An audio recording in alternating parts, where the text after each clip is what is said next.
So when measuring for a single Apollo retractable screen on a front door, there's a couple things that you want to identify. Let me show you what those are.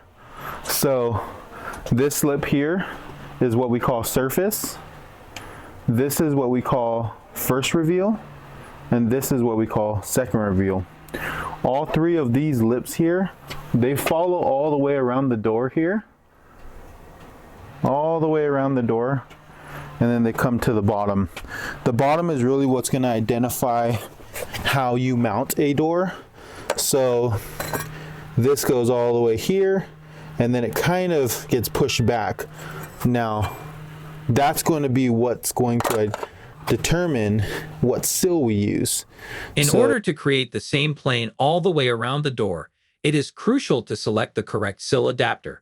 It is absolutely necessary to make sure the face of the adapter is perfectly in plane. The brake sill leans too far forward.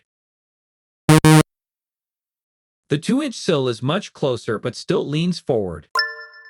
The out sill fits perfectly and is the correct choice. Pro tip: you can lean back a little but never forward. Next, examine where the top rail will go.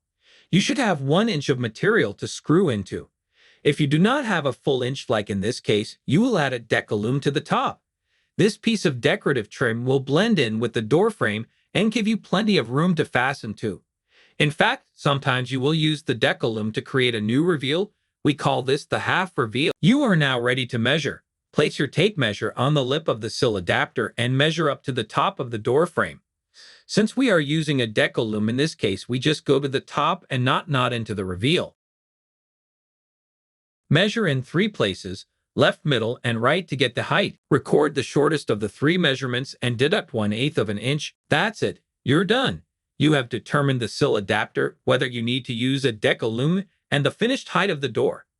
Take the rest of the day off.